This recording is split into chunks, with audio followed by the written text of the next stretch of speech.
Alors à présent, nous allons conclure avec les cas de croisement. Bien, nous avions vu précédemment deux principaux types ou alors deux principaux objectifs de croisement. Pour ce qui est donc de la création et la modification des races, nous avons deux sous-cas que nous allons passer en revue. Premièrement, le croisement d'absorption ou de remplacement. Comment ça se passe?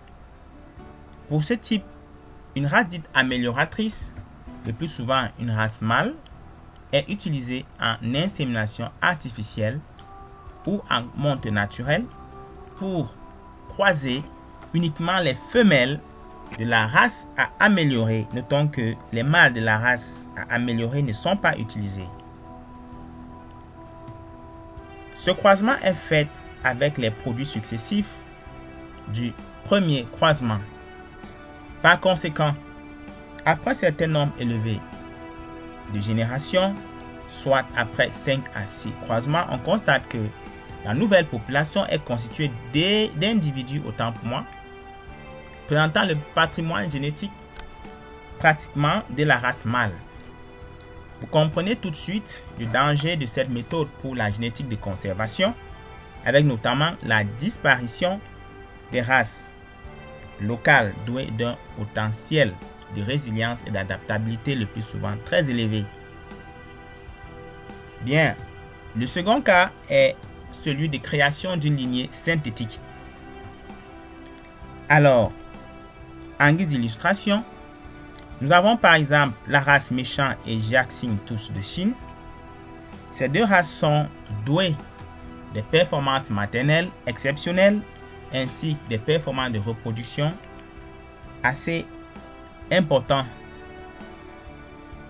Nous avons par ailleurs la Lash White qui présente plutôt une conformation bouchère très appréciée et très recommandée. Donc, la synthèse des trois races permet d'avoir la taille Zumu qui est effectivement bonne mère, bonne reproductrice et présente également des performances bouchères, une conformation bouchère appréciable.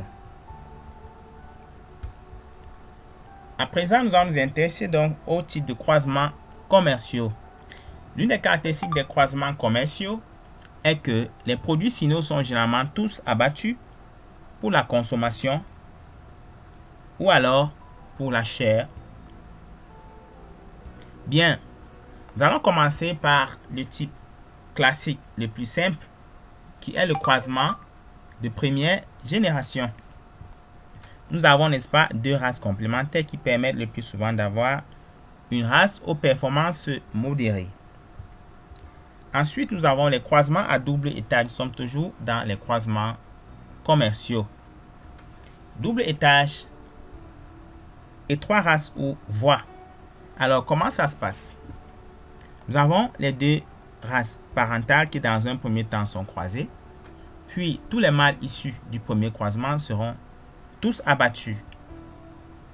Seules les femelles seront retenues pour la reproduction et croissent cette fois-ci avec une nouvelle race dite C pour bénéficier donc d'un effet hétérocysme maximal.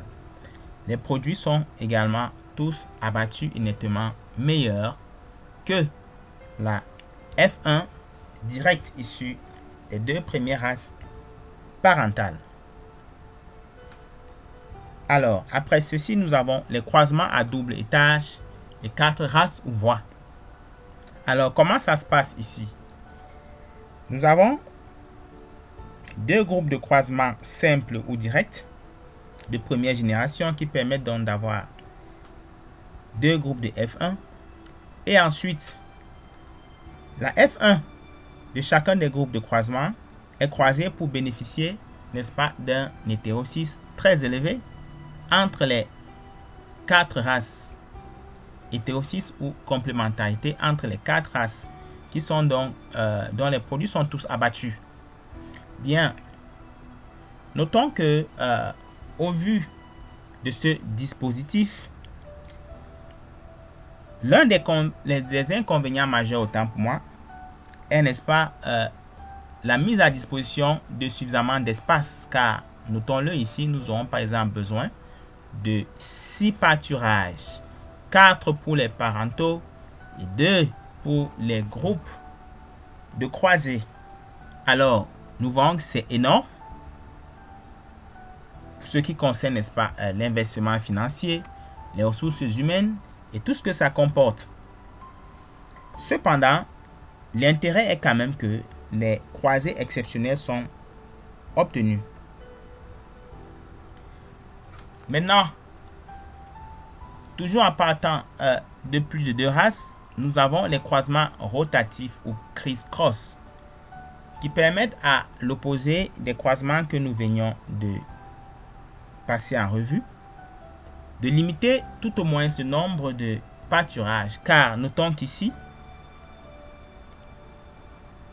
la suite du programme ne dépend plus des races parentales, étant donné qu'une fois toutes les races sont utilisées dans le croisement, les produits sont échantillonnés de façon aléatoire et recroisés entre eux. À la fin, on utilise, n'est-ce pas, on obtient autant pour moi des races synthétiques qui peuvent atteindre, n'est-ce pas, un niveau de stabilité très appréciable et une indépendance vis-à-vis, n'est-ce pas, des parentaux. Alors, à ce niveau donc, nous avons conclu pratiquement avec l'utilisation des croisements. J'espère que vous avez aimé. Merci et rendez-vous tout à l'heure pour la suite.